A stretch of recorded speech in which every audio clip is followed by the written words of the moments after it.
So this is where we're at in the UK. The point where a world-class teacher has had to start seeing therapists thanks to the abuse he has received for trying to uphold the UK's 2010 Equalities Act in his lessons, as is the most recent story surrounding No Outsiders and its place in UK schools across the country, with a specific focus on Birmingham. But first, a little background for those of you who are new to the subject. No Outsiders is the brainchild of assistant head teacher Andrew Moffat. In said resources, children are taught about the diversity of people in society and how to respect one another, and it should be noted that No Outsiders is 100% age appropriate. Whilst it tackles many heavy subjects, it does so in ways that a child can understand. So on the subject of racism, they might have a book about one type of animal being excluded and how that's overcome. Now, besides ethnicity, No Outsiders covers many subjects including gender, religion, disability, and differences in family structure. So it contains discussions about adopted children, children raised by a member of their extended family, children raised in single-parent households, and children raised in same-gender households. It then goes on to express how said family structures are all valid. And it's the last example that has got segments of the local community in an outrage. People are claiming that the entire point of No Outsiders is to indoctrinate children into the gay and trans agenda. They act as if young children are being taught sexual acts in class, which just isn't true. All they're being taught is that LGBT+ people exist, they might be your friend or your friend's family, and they're all deserving of respect. This is achieved through books such as one about a baby penguin raised by two fathers, inspired by a true story at the London Zoo. Again, this is age appropriate on every level. There is nothing sexual about said materials. And yet certain segments of the local Muslim community, along with various Christian and Jewish groups, can't handle said equality. Now, I've covered the news surrounding Parkfield a few times already, and the last time I covered it was at the start of April. And since then a few things have happened that I wanted to make you lot aware of. For a start, let's go over some positive stuff. The UK organisation Hidayah, an organisation of LGBT+ Muslims, has stepped into the discourse surrounding Andrew Moffat and No Outsiders. Sadly, they don't receive much attention in the many articles written on the subject. Said articles always frame as an us versus them, which really isn't the case. Even before Hidayah stepped in, the vast majority of parents at Parkfield, which is predominantly Muslim, took no issue with the lessons. In fact, whilst the papers have been reporting that hundreds of students have been pulled from lessons to take part in protests, the head teacher had a very different number. Well, let's try and put it in perspective. How many children have you got at the school? We've got nearly 700. Right, so big primary school that. Yes. And of those 700 children, obviously you're talking about over 1,000 parents, how many have joined the protests or complained?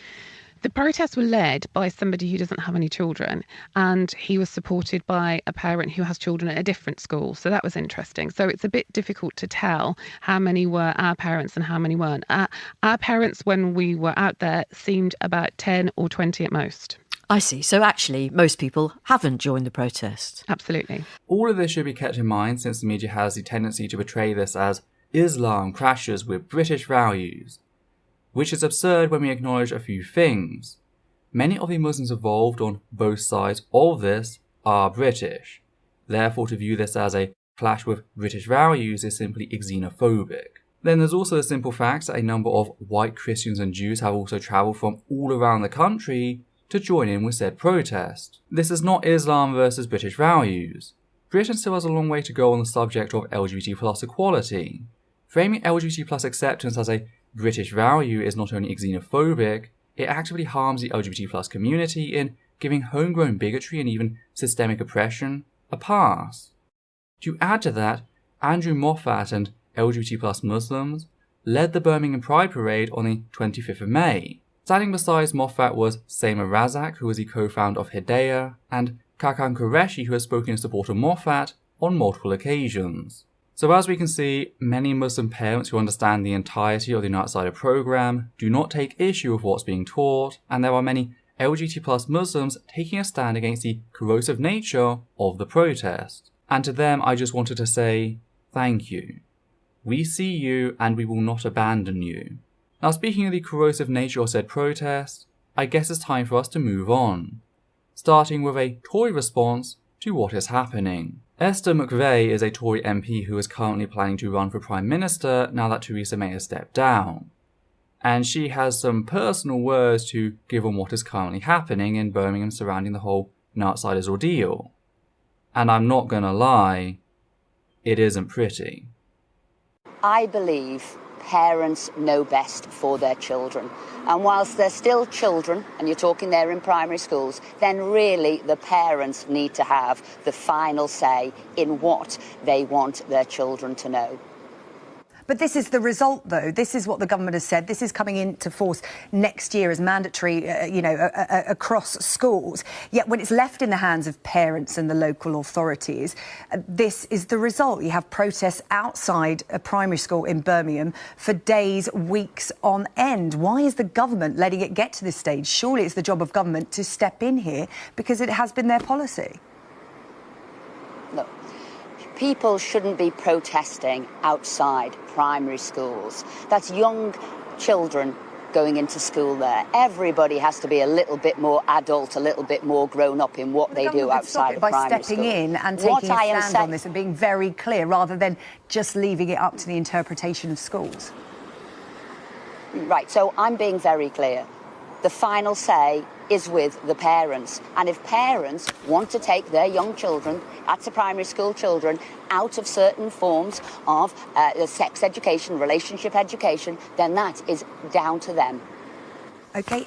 Except these are the very same parents that have driven a wonderful man into therapy for having the audacity to teach LGBT plus people, as with people of varying ethnicities, religious affiliations and abilities, deserve respect. That's not a group of people I as an LGBT plus person can place my trust in. As for many other parents, they're just not knowledgeable enough on the subject to teach their children anything about it. And that's not me downing parents who lack said knowledge. After all, it wasn't taught in their generation. And that's why we have schools, to cover for the gaps in the parents' knowledge, to ensure children receive all the necessary information they need to be a healthy and happy member of society.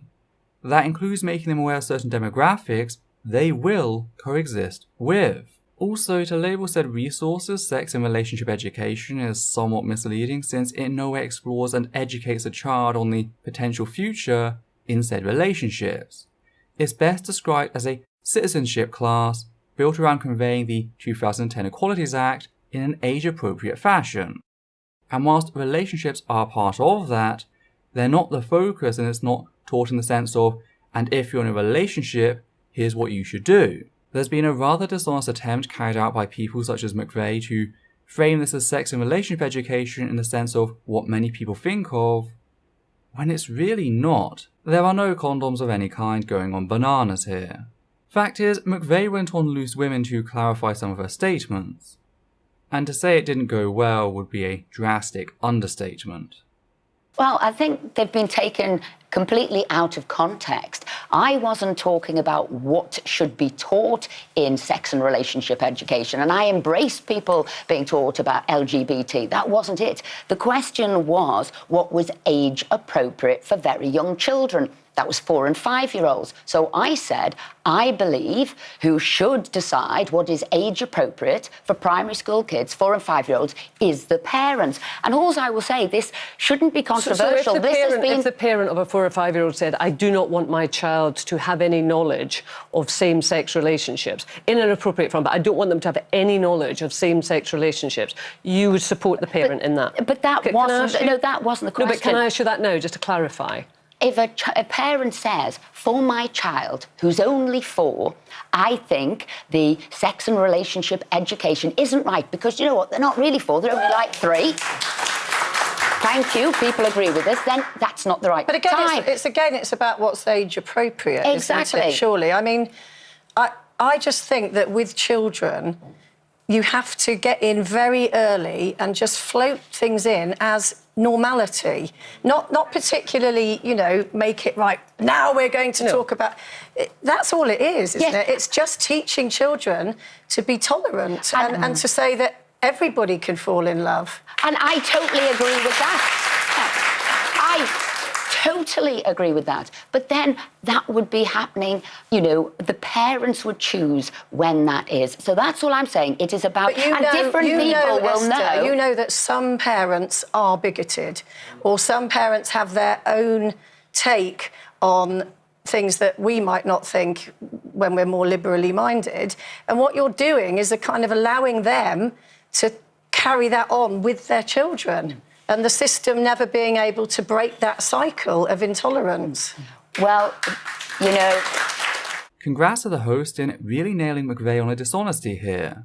We see McVey continue to fall back on the vague sex and relationship education, and outright refusing to answer any question in which the specifics of the Nutsider program are laid out in the question. McVey hasn't been taken out of context at all. At best, she commented on a program she hadn't read up on. At worst, she lied about its contents to bolster her position. As for her cheap, and you see, people agree with me? Well, yeah, that's kind of the problem. Nobody asserted that you were the only willfully ignorant bigot in existence. I mean, if the protest had just consisted of McVey standing outside either Parkfield or Anderton Park School, I don't think anyone would care. Fact is, none of this is new. The very fact it inspired Andrew Moffat to include LGBT+ experiences in his Nutsiders module. In speaking about why he created Nutsiders, Andrew Moffat talked about growing up under Tory Prime Minister Margaret Thatcher's draconic Section 28, which dictated that no local authority should, quote, intentionally promote homosexuality or publish material with the intention of promoting homosexuality, end quote, or, quote, promote the teaching in any maintained school of the acceptance of homosexuality as a pretended family relationship, end quote. Now, I won't go into this in much more detail, though if you'd like to know more about how the discourse surrounding LGBT+ folk and age appropriateness is unfairly weaponized by conservatives, may I suggest a wonderful video by Rowan Ellis which covers this topic in much greater depth. Thing is, McVey couldn't help but put her foot in her mouth as she continued. Well, you know, I believe in, the family. I believe in the people who've given birth to their child, who are looking after their children, for very young children who are, say, 4 and 5, having a say in that. Now... So what do you mean by giving birth to? Well, if they've had a child, and, whether they have given birth to them, whether they've adopted to them, I was in care, so it could have been somebody who was looking after the child. That is perfectly fine. But Esther, we have equalities legislation. That we are all equal regardless of our sexuality. And I agree with that. And so therefore in schools surely there has to be an acknowledgement, a straight up acknowledgement that you can't pick and choose what bits that you make children aware of. But can I also say... Because we do seem to be focusing on same-sex relationships as the bit that parents might not want their children to know. Well, what does that say to a child? Can we just deal with the subtext here in that when McVey forced herself as being pro-family in her attack of the Nutsiders program, which, in spite of her repeated lies, because they must be lies by this point since she's been corrected on the fact over and over again since her interview, suggests that any program which teaches equality in a manner that is LGBT+ inclusive is anti-family. Because that is what she is implying right here. I also don't buy her backpedaling on the mention of giving birth to. Of course, that will be my subjective opinion, but her response when she was called out on that seemed almost planned and rehearsed. Like, she planned to say that and had her escape route set up in case she was called out on it. I mean, you voted against same-sex marriage as well, didn't you, on a couple of occasions? Yes, can I explain that? Because I believe that anybody can get married, and I believe that the government was doing it the wrong way round, because I thought the marriage that the state should have got involved with was civil partnerships, and that would be the first marriage. So everybody can be equal before the law, whether they're gay or heterosexual, but not get involved in changing the law for religion. So you're not, just to clarify, you're not against same-sex marriage? Absolutely not. I embrace that. I just didn't think it was right for the state to change religious law. I thought the state should have changed the civil partnerships law. So that was the first marriage. And if you choose to take a religious one, that was separate. So we keep the state and religion separate. There's so much dishonesty going on here that's actually pretty impressive. Let's start off with the fact that the marriage equality law she is referring to in no way forced any religious group to perform same-gender marriage. It only gave them the ability to do so. So right out the door, and she's already actively lying about what she voted against to allow herself to forward the separate but equal stance as being more reasonable than it actually is. And I say more reasonable than it actually is for one very simple fact. marriage predates all currently existing religions. So marriage most certainly does not belong to any one group, which is what McVey is forwarding for her argument, intentional or not. The idea that LGBT plus exclusive religions get to dictate who can and who can't marry, regardless of the wishes of LGBT plus inclusive religions. She's not fighting for religious freedom, but the exact opposite. Now, of course, McVey is falling back on a conservative idea of the church, ignoring numerous other religions that have existed in Europe and globally for centuries and even millennia, as well as many churches that do accept LGBT plus people. Fact is, even Christianity considered marriage a non-religious ceremony at one point in history. Only in 1184 at the Council of Verona did marriage become a sacrament, and it wasn't until 1563 when the Council of Trent made church involvement in weddings mandatory. So even from a Eurocentric perspective, marriage has been a secular institution. What's more is I can go back to a much earlier point in our history, the 4th century, and show how it was the government, not the church, who first outlawed same-gender marriage across the Roman Empire in the Theodosian Code. Now, sure enough, this was the result of the Christianization of Rome, but it was the government, and not the church, that made said ruling. Due to the cosmopolitan nature of the Roman Empire, it was the church that invaded the state and made it adhere to its tenets. All we are doing is taking it back. This fact also shows us that same-gender marriage was once legal and even normal in Europe, dispelling the very notion that marriage has been this heteronormative ritual for millennia and it's the evil queers coming along and changing that. As for civil partnerships, there's a lot of baggage there. It was ultimately designed as an equal but separate measure to maintain LGBT plus discrimination, so it's hard for certain segments of the LGBT plus community to just forget that. And many countries do not recognize civil partnerships as they do marriages, meaning that if you go abroad on holiday or move abroad, that can complicate things and block you off from certain rights you should be owed. So whilst as a concept it sounds sort of fine on paper, it's really not. So long as same-gender couples are excluded from the same institutions and the protections that brings with it as opposite-gender couples, that's a problem. But now that marriage equality has been achieved for the most part, I'm completely open to allowing heterosexual people civil partnerships as well. Though I should note, marriages are not inherently religious. Anyone can get married and have a civil ceremony in place of a religious one. That's not what makes a civil partnership. The biggest difference is the documentation involved. Last of all, the principle of religious law should not exist. Period. There should only be one law before which all people are equal, and that is secular law. What McVey tries to sneak past here is genuinely terrifying.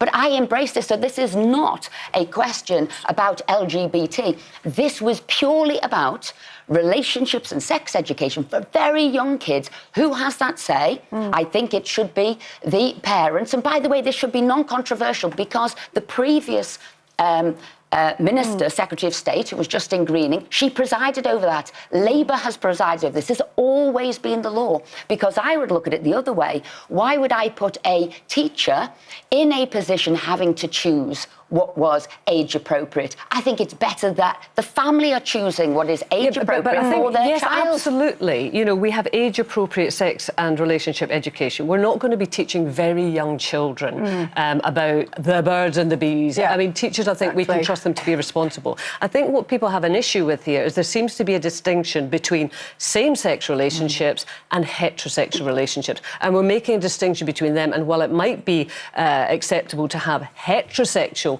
age-appropriate relationships, there is a question mark over same-sex appropriate education. And I think that's where people begin to think, well, where do you stand here? Well, that is the misrepresentation. I'm not separating out the two. All I am saying across the board, so keep all sex education together, that is fine. I'm embracing LGBT, always have. What I'm saying is, but what is age appropriate? Some child that's 4, parents might think, do you know what, not now, maybe next year or the year later. Yeah. And parents it's interesting in the context Can I just of say this. we've literally got 45 seconds left, and we all we've done is talk on one, and I think you've covered it all very well. And I think you've explained yourself. Well, as someone who's actually looked into the materials being taught, I know McVey has just lied through her teeth. She claims that she doesn't separate the two, but that's total rubbish. If it were true, she'd be campaigning to have every children's book which contains reference to opposite gender parents pulled from schools, because that's all that's been included in No Outsiders, books which contain representation of same-gender couples. So, to claim that she hasn't separated the two to target LGBT+ folk is completely and demonstrably dishonest. Sadly, many of the people who viewed said segment will never know this. They'll never look into what's actually being taught. They'll never question what McVey has asserted, they'll just accept it if it aligns with their prejudices, showing us why we need said education in schools. Because what McVey is playing isn't just a game, it can be life and death for young LGBT+ people. And this is where things will get graphically violent, both from what I describe and what I'll be showing on screen. So if you'd like to skip over said segment, please jump to the timestamp displayed on screen, or pause this video and click the blue timestamp at the top of the description box.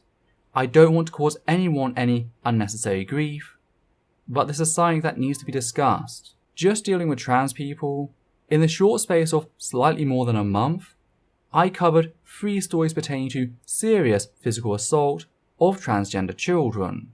One involved a trans child being set upon by a group of teenagers who proceeded to draw a knife and slash them across their cheek. Another had a trans girl who, on her way to her own changing room, got dragged down and kicked repeatedly in the head by another female student. So violent was her abuse that had the teacher not stepped in as quick as they did to stop things, it's very likely that she would have suffered permanent brain damage or have even died. As it stands, she has lost all memory of the hours prior and following the incident. And this was the first such incident that had occurred with her alone. Another story had a trans boy being strangled after months of bullying, during which the school failed to inform said students' parents, even though they had knowledge that this was happening. And that's just 3 isolated instances of students from 3 separate schools across the UK facing severe acts of violence. And it's not just trans people. More recently, there was an assault on board London buses in which 2 women were attacked as part of a homophobic hate crime. After seeing the couple interact, a group of teenage boys approached them and began demanding the women kiss each other for their entertainment, throwing coins at them before severely assaulting them. Now, how is the story relevant? Well, out of 4 people arrested for the crime, at least 2 of the boys are of school age. The first arrested was 16, and the youngest, according to the Metropolitan Police, is 15. These are teenagers still in school. And I get that they're hardly young children, but you have to normalise the existence of LGBT+ people before they start picking up on the harmful prejudices and stereotypes found throughout society. Just consider what said teenagers did before they assaulted said women. They asked for sexual acts involving the 2 women before they began to throw money at them. Is it just possible that this stems from the fact that in all likelihood, the only representation of woman-on-woman attraction they've ever been exposed to has come from lesbian porn written by and for cis heterosexual men? Andrew Moffat's No Outsiders programme lays the foundational knowledge that LGBT+ folk exist and are deserving of respect, which all further knowledge on the subject can and should be built upon. And that's all it does. So when you try to rewrite that and present it as inappropriate, you are condemning not just young LGBT+ people to a worse life, but all LGBT+ people, since their abusers will go on to grow up and go out into the rest of society. And the cycle will just repeat as they fight for their right not to have LGBT+ inclusivity in their children's schools, no matter the age. Because whilst they claim it's an age issue, they'll only do that whilst that's the level being discussed. If you capitulate on that, they'll then move on to the next tier, and it will never end. Bigotry isn't about compromise. Now this is where our focus expands a little. You see, thus far, most of the conversation has been about Parkview Primary School in particular, the school Andrew works at. Whilst other schools have been mentioned, none have really been the targets of the same degree of hostility and abuse as Parkfield.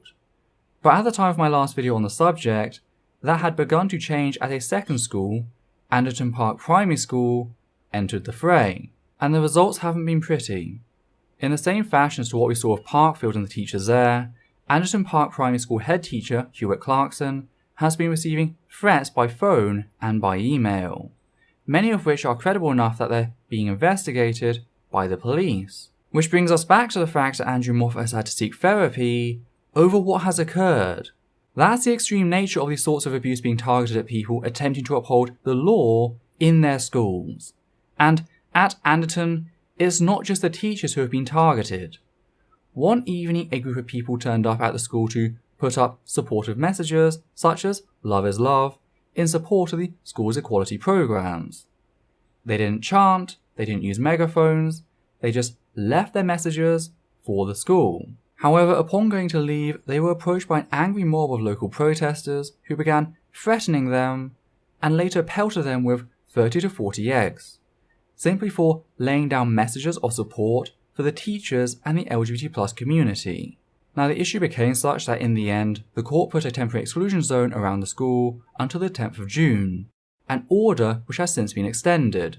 Now the parents will have the opportunity to challenge the exclusion zone in court, but for now at least the aggression has been curbed somewhat, because said protesters have been aggressive. Not only are they actively making threats against teachers and intimidating both children and parents coming and going from said school, but they've actively claimed that the LGBT+ inclusive education is part of some paedophile master plan, which if you're a teacher, even the accusation of that can be career-ending. Of course, this isn't something new. Bigots have always been attempting to smear members of the LGBT+ community and its supporters as the predatory faction looking to corrupt and feed upon children, which is why the claim that this isn't homophobic, biphobic and transphobic intolerance is just absurd. It really is, and that's the fact of the matter. What I should note, however, is the fact that Anderton does not teach an Outsiders program, yet it has used some of the same resources. So this isn't an issue of any one program. This is an issue of any sort of citizenship class which teaches that LGBT+ people are a valued part of our society, which is soul-crushing when we acknowledge how the students at these schools will pick up on the hostility towards that. But as we come to wrap this one up, I'd just like to offer those watching some advice. If you have Twitter, please head on over to Andrew Moffat's Twitter feed and follow him, because as horrible and as traumatic as the stuff he has been through is, and as serious as taking therapy is, trust me, I've been there, his feed paints a hopeful picture. As bad as things are getting around certain schools, Andrew continues to push forward with his No Outsiders program, and it's gaining traction. It's wonderful to see Andrew is getting out there and teaching others how to deal with prejudice. It's also a great way to stay up to date with the latest news, since the story is growing to the point that it's really hard for me to keep track of everything. So he really is well worth a follow. And please, don't forget to send him some love. So now that we're at the end, what do you lot think? Is there more that the government could be doing to resolve the issue? Is what's happening here just the recycled bigotry of before?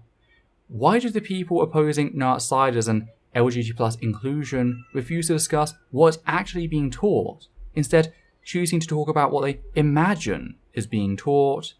Did I miss something you lot noticed? If so, be sure to leave us a comment down below.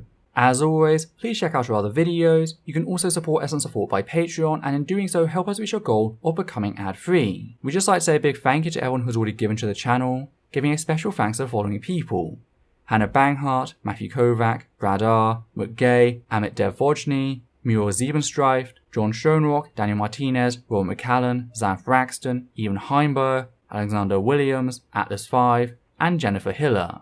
And for myself and Edita, take care now.